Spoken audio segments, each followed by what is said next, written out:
Good morning students. Human resource management के आज के इस ई लेक्चर के सेशन में आप सब बच्चों का स्वागत है।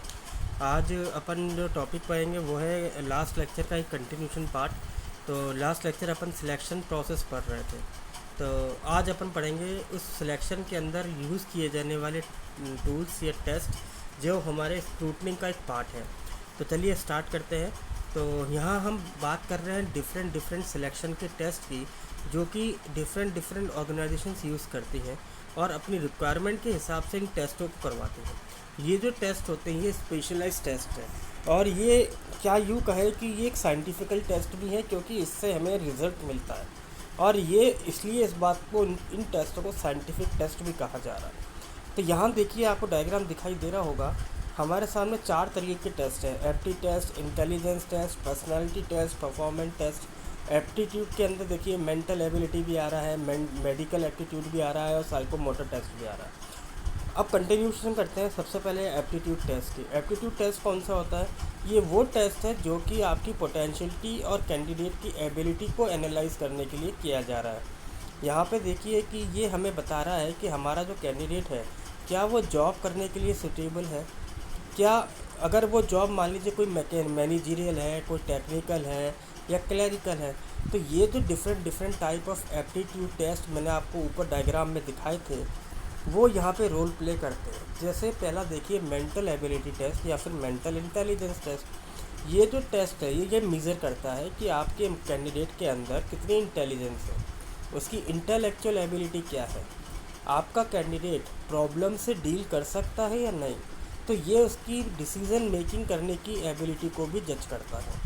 दूसरा आता है आपका क्या, मैकेनिकल एप्टीट्यूड टेस्ट। अब देखिए, ये जो टेस्ट है ये डील क्या किस चीज़ को कर रहा है कि आपके कैंडिडेट की एबिलिटी क्या है, क्या वो मैकेनिकल वर्क कर सकता है। इसको जज करने के लिए उसको अंदर क्या स्पेशलाइज्ड नॉलेज होनी चाहिए, क्या वो प्रॉब्लम सॉल्विंग एबिलिटी उसके अंदर है या नहीं। तो ये जो टेस्ट कराया जाता है टेक्निकल और मेंटेनेंस स्टाफ उनके लिए कराया जाता है। फिर आता है साइकोमोटर टेस्ट। ये जो टेस्ट है ये बताएगा कि आपके एम्प्लॉय की जो मोटर स्किल्स है, जैसे कि हाई और हैंड के कोऑर्डिनेशन के लिए जो आपका मेंटल स्टेबिलिटी होना ज़रूरी है, उसको ये बता रहा है।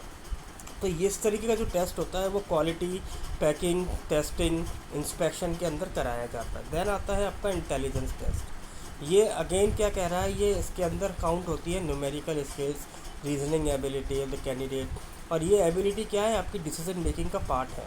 इसके अंदर हम logical reasoning ability, data interpretation, comprehension skills या बेसिक लैंग्वेज स्किल्स के टेस्ट भी करवाते हैं। देन आता है पर्सनैलिटी। पर्सनैलिटी क्या है, ये एक इमोशनल एबिलिटी से रिलेट करता है। इमोशनल आपके अंदर कितना है, IQ कितना है, EQ कितना है। ये जो टेस्ट है ये बताएगा कि आप क्या ग्रुप में काम कर सकते हैं, आपकी खुद की इंटरपर्सनल स्किल्स क्या है, आपकी एबिलिटी दूसरों को समझने की क्या है, क्या आप कॉन्फ्लिक्ट को समझ सकते हैं, हैंडल कर सकते हैं, आपके अंदर का मोटिवेशन लेवल क्या है। ये जो टेस्ट है आजकल बहुत ज़्यादा पॉपुलर है और कई ऑर्गेनाइजेशन इसको कराते हैं। देन आता है परफॉर्मेंस टेस्ट। ये जो टेस्ट है ये जज करेगा आपकी नॉलेज को, आपके एक्सपीरियंस को, और ये आपकी नॉलेज और एक्सपीरियंस पे ही बेस्ड होता है कि आपके अंदर नॉलेज और एक्सपीरियंस के हिसाब से आपकी क्या स्पीड है, आपकी क्या एक्यूरेसी है उस जॉब को करने की। तो ये जो टेस्ट है, जैसे मान लीजिए आपने सुना होगा एक बार टाइपिस्ट टेस्ट होता है, जो कई गवर्नमेंट में स्टेनोग्राफर की जॉब निकलती है, उसमें ये टेस्ट कराया जाता है कि उसमें आप जैसे आपकी स्पीड क्या है, इतने सेकंड्स में, इतने मिनट में इतने वर्ड्स आपको टाइप कर सकते हैं या नहीं। तो ये सारी चीज़ें क्या है, आपकी परफॉर्मेंस को जज करती है। फिर आता है आपका इंटरव्यू क्या होता है। देखिए इंटरव्यू क्या है, इंटरव्यू एक कन्वर्सेशन है दो या 200 लोगों के ज़्यादा के बीच में। और यहाँ पे हम ये देखते हैं कि यहाँ पे जो एक इंटरव्यूअर होता है, वो इंटरव्यू के ने जो अपनी एप्लीकेशन में या रिज्यूम में चीज़ें लिखी हैं, उन फैक्ट्स को ध्यान में रखते हुए, उन फैक्ट को साथ लेते हुए क्या करता है, उसको सामने कुछ क्वेश्चंस करता है ताकि वो इसके बारे में कुछ जजमेंट कर सके।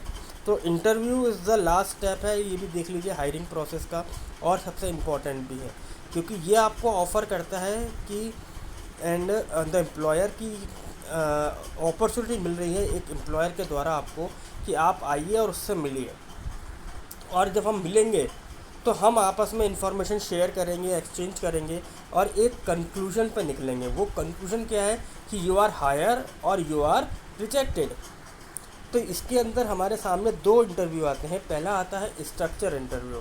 देखिए स्ट्रक्चर इंटरव्यू क्या होता है कि इसके अंदर हर एक सिंगल डिटेल उस इंटरव्यू के बारे में लिखी होती है और पहले से ही हमें मालूम होता है कि हमें क्या क्वेश्चन पूछना है। जो क्वेश्चन पूछे जाने हैं उसका ऑर्डर, उसका सीक्वेंस, कैसे पूछे जाने हैं, कब पूछे जाने हैं, हर क्वेश्चन में हमें कितना टाइम उसको देना है और उस कैंडिडेट से हमें क्या इन्फॉर्मेशन चाहिए, ये सारी चीज़ों की प्रिपरेशन पहले से ही डिसाइड कर ली जाती है स्ट्रक्चर इंटरव्यू में।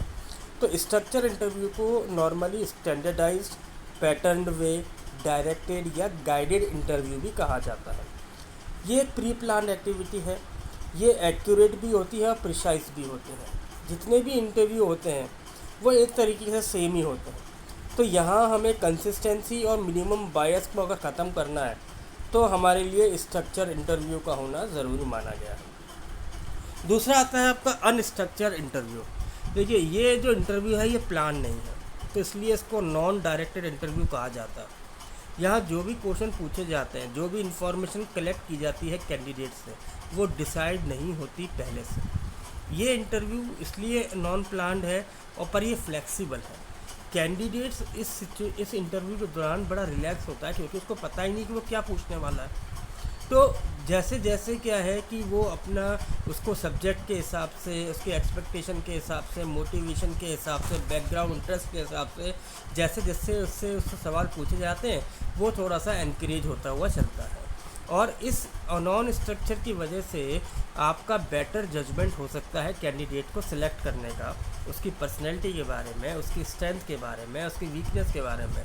तो वैसे भी देखिए यदि कोई इंटरव्यूअर है और यदि वो फुल्ली एफिशिएंट नहीं है डिस्कशन में, तो कई बार क्या है कि स्ट्रक्चर वे होने के बाद वो रास्ता भटक सकता है। पर ये अनस्ट्रक्चर्ड है तो उसको हम वापस से ट्रैक पर ला सकते हैं, कोई ना कोई रास्ता बना सकते हैं और टाइम को हम कम से कम वेस्ट कर सकते हैं। देन आता है ग्रुप इंटरव्यू। हाँ हेयर यहाँ देखिए क्या हो रहा है कि यहाँ पे जो कैंडिडेट्स हैं उनको स्मॉल ग्रुप्स में डिवाइड कर दिया जाता है और उन ग्रुप्स में उनसे इंटरव्यू लिया जाता है। यहाँ जो है इंटरव्यूअर क्या कर रहा है, वो समय बचाता है। ये एक जो ग्रुप इंटरव्यू होता है ये ग्रुप डिस्कशन की तरह ही होता है और यहाँ पे एक टॉपिक दे दिया जाता है तो ग्रुप को, और वो आपस में डिस्कस करते हैं। इंटरव्यूअर बहुत ध्यान से इस चीज़ को वॉच कर रहा होता है और वो ये देखता है कि कौन सा कैंडिडेट दूसरे कैंडिडेट पे इन्फ्लुएंस डाल रहा है, कौन सा क्लैरिफाई कर रहा है इशू को, कौन समराइज़ कर रहा है डिस्कशन को, कौन अच्छा बोल पा रहा है। तो वो हर एक कैंडिडेट के बिहेवियर को जज करता है। देन आता है एग्ज़िट इंटरव्यू।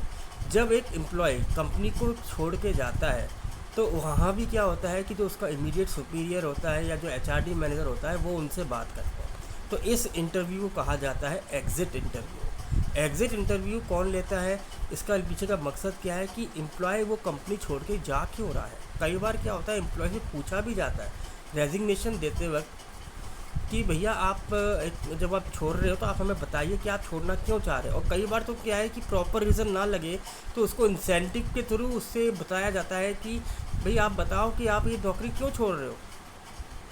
तो एग्ज़िट इंटरव्यू क्या है कि एक तो पहली चीज़ कंपनी अपनी इमेज को अच्छा करने के लिए अपने एम्प्लॉय से करती है जो कंपनी छोड़ रही है। दूसरा, उसके आंसर के बाद या रिप्लाई के बाद हम और अच्छी पॉलिसीज़ बना सकते हैं ताकि हम अदर एम्प्लॉयज़ को रिटेन कर सकें। देन आता है डेप्थ इंटरव्यू। ये एक सेमी स्ट्रक्चर इंटरव्यू है।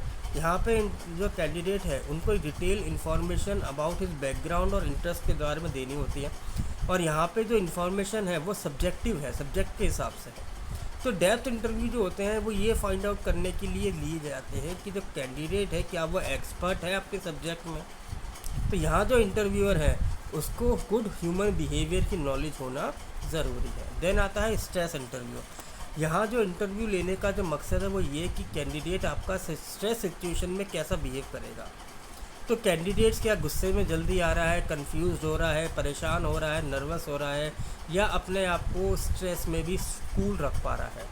तो जो कैंडिडेट अपने आप को स्ट्रेस में कूल रख पाते हैं वो जॉब के लिए सूटेबल माने जाते हैं। और यहाँ पे इंटरव्यू कई बार तो खुद सिचुएशंस को क्रिएट करते हैं ताकि देख सकें कि आपका जो एम्प्लॉई है वो स्ट्रेस में काम कर भी पाएगा या नहीं कर पाएगा। देन आता है इंडिविजुअल इंटरव्यू। ये 1 to 1 इंटरव्यू है। यहाँ वर्बल और विजुअल इंटरेक्शन दोनों ही हो रहे हैं।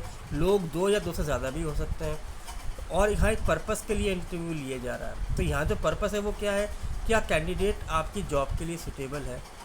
और बता दूँ ये भी 2 वे कम्युनिकेशन होता है। देन इनफॉर्मल का इंटरव्यू एक ओरल इंटरव्यू है जो कि किसी भी प्लेस पे किया जा सकता है। इसमें डिफरेंट क्वेश्चंस पूछे जाते हैं, इंफॉर्मेशन कलेक्ट की जाती है कैंडिडेट से, और एक मतलब ये मान लीजिए कि एक फ्रेंडली इंटरव्यू है, एक नॉर्मल रूटीन वे में चलता है और इनफॉर्मल वे में चलता है। देर आता है फॉर्मल क्या है, ये थोड़ा सा एक ये मानिए डिसिप्लिन फॉर्मल एनवायरनमेंट क्रिएट किया जा रहा है।